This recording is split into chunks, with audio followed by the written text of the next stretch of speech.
Hello, this is Ursula, the editor of this channel. It's been a hot minute. First off, this video is for me. It's not for you. Look away. Wait, no, come back. I'm sorry.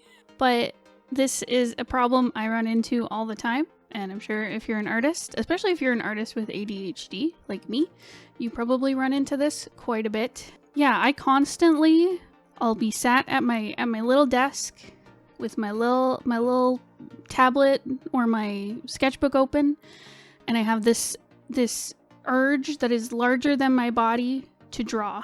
And I'm just like, oh my god, I'm feeling so creative. I want to draw. I want to do things. And then I put my little pencil tip to the paper, and nothing happens, and I just sit there vibrating.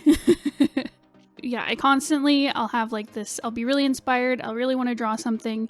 Sometimes this happens when I'll read like a really good comic, or I'll read a really good book, or be really just having one of those days where I'm like, oh, I just really want to draw. And then I sit down, I'm like, I don't know what to draw. Everything doesn't work, and I'll try scribbling some doodles, and it's all bad, and none of it looks good, and I feel the inspiration drain from me. So yeah, what do you do? Well, I have some tips for things to do, because I think the most important thing you can do is just to start drawing. The issue the issue I run into is that I'll start drawing things, I'll start doodling, and it'll just be like doodle things, nonsense things. It'll just be like random little eyes that I draw. That's like one of my go-tos when I doodle, is I just draw little anime eyes and fill them with sparkles and stuff. Or it'll be random faces that don't look very good. It won't be any particular characters that I have, and it's just not satisfying. I end up with like a page in my sketchbook that I don't really like, and I leave the drawing session feeling icky. But here are some things that I've done when I don't do these necessarily when I'm like, oh, I want to draw, but I don't know what to draw. I tend to do these when I have like a goal in mind. So I'm manifesting right now. I want to take those moments when I'm being smart and thoughtful about what I'm drawing to when I'm like vibrating with inspiration, and take those smart things and do it when I have the motivation to do things. So here's what I've done. So this happens when I'm being more mindful. I'm thinking about like, how can I improve my art? How can I draw and build my skill a little bit, even when I'm not, when I'm just doodling in my sketchbook, not necessarily when I'm working on a project. And hopefully this can inspire you to draw more and study more, because working in your sketchbook or on your iPad. Like sometimes I sketch on my iPad in Procreate. But yeah, just sketching digitally or traditionally, it's really good for you mentally. Actually, even if you're like a professional artist, or if you're like a hobbyist, or even if you don't really draw at all, apparently drawing in your sketchbook is really, really good for you mentally. There's a great podcast I listened to called Sketchbook School with Danny Gregory. I think he's the main host through all the different seasons. But a while ago, he did a season with John Muir-Laws, who's an amazing artist who does a lot of like bird drawings and nature sketching and nature journaling, who had some really cool stuff to say. But yeah, really, really good podcast just to listen to and get inspired. It's Sketchbook School with SK instead of SCH. But they talk a lot about the benefits of just sketching for like your mental health, for like journaling and memory keeping. I mean, especially with John Laws, who does a lot of nature journaling, like going out and being in nature and being mindful with your sketchbook is really good.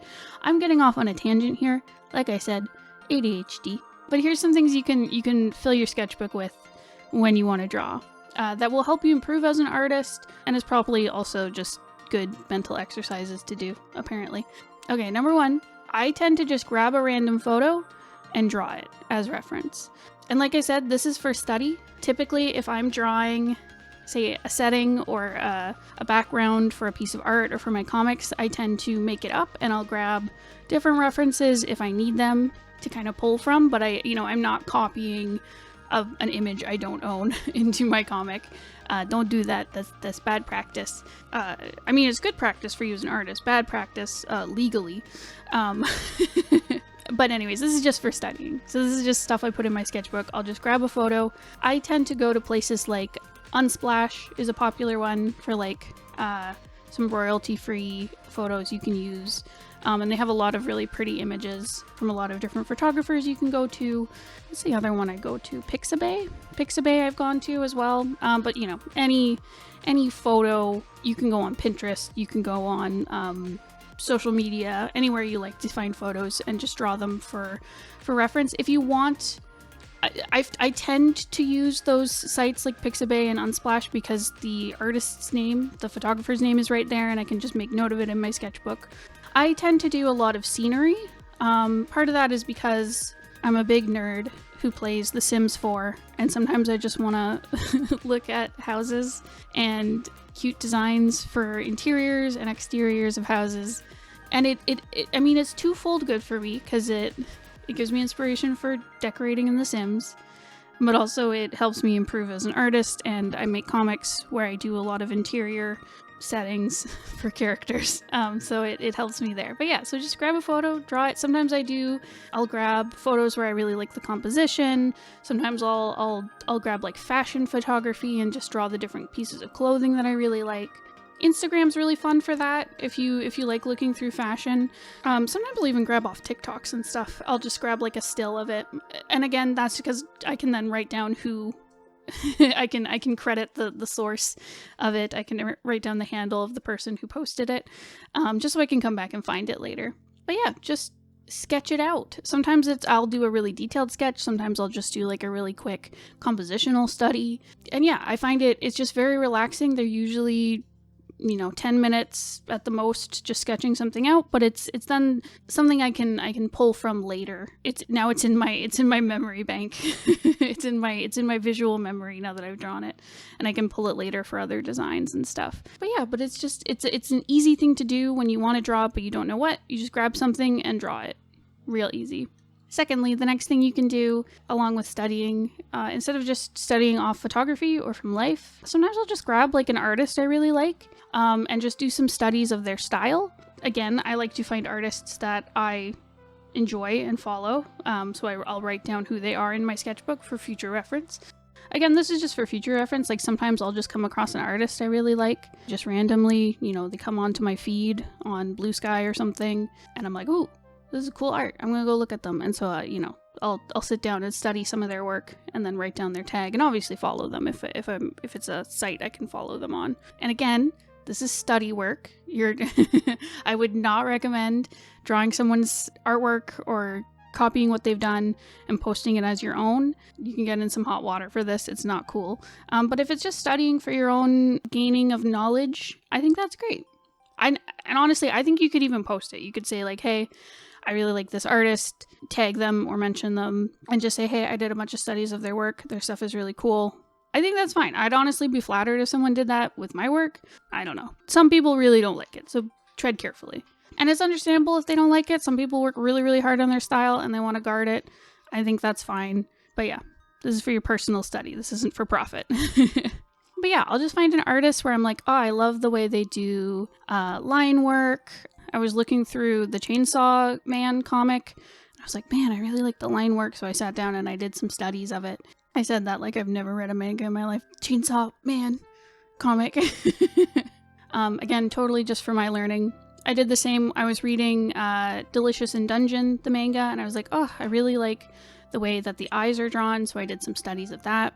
But I've also done this digitally. I'll see like maybe a coloring style I really like, and I'll figure out how they did it, or maybe how they draw their shapes, or I don't know. Sometimes I'll even see like they drew a character with a cute outfit. I'm like, I want to draw that outfit, and I'll draw it and just do a little study of it.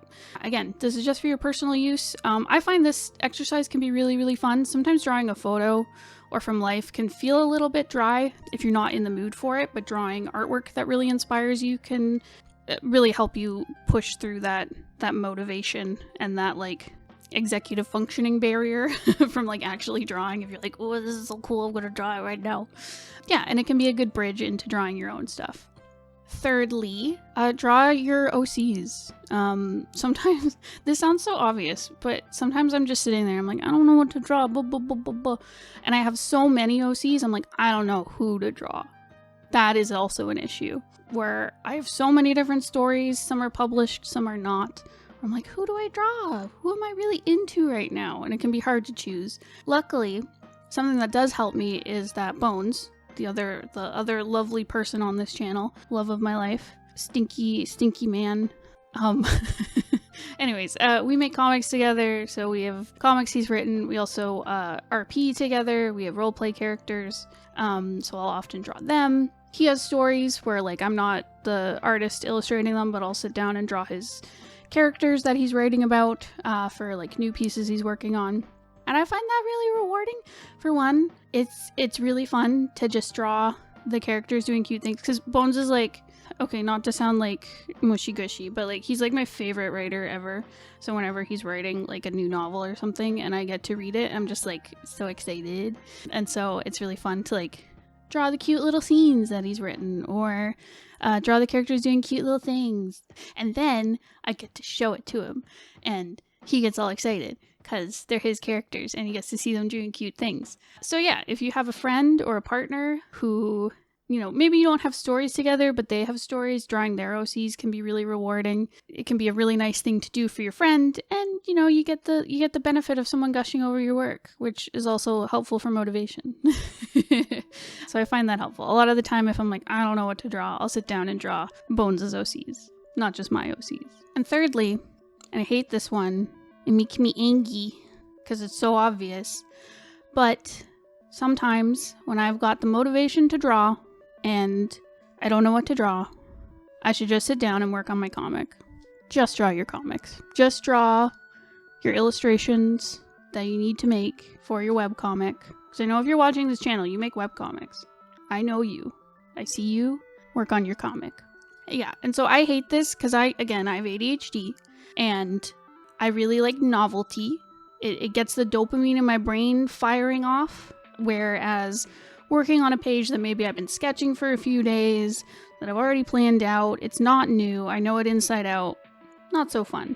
It does not make the dopamine go burr in my brain.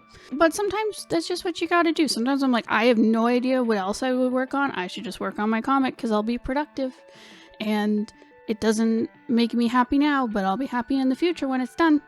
That's the answer that's kind of a drag. But it's true. Sometimes you just gotta work on your project that you're avoiding. The nice thing is, though, you don't have to necessarily work on, like, the comic pages. Though, if you're watching this channel and you're just watching videos as an excuse not to work on your comic, work on your comic pages, okay? But, again, we're being charitable here.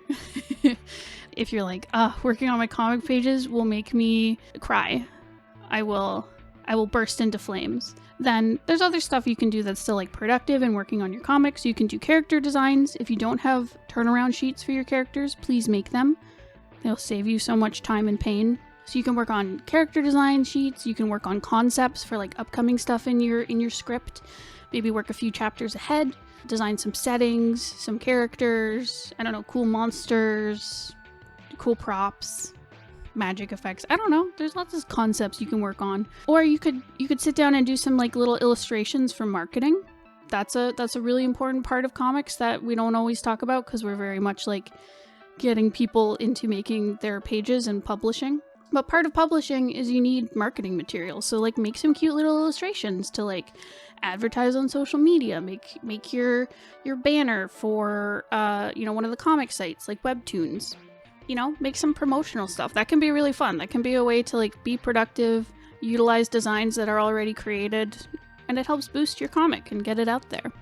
Anyways, I rambled a lot. I know I can't be the only one feeling this.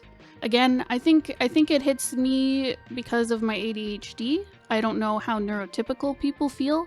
I'm sure I've heard so many artists. The problem is maybe I'm just seeking out content from artists who are also neurodivergent. And I'm connecting with them because we're both neurodivergent.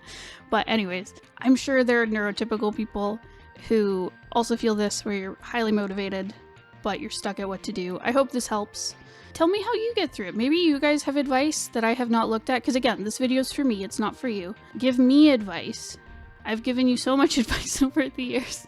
Please help me. Give me advice. Yeah, tell me what you guys do when you've broken through this issue where you've drawn and you're motivated. Okay? Tell me, please. Also, make sure to like, comment, subscribe, do the YouTube stuff. That would be great. It would help this channel out a lot. And yeah, thanks so much. I love you guys. Maybe I'll come back and do another video sometime. Goodbye. Mwah.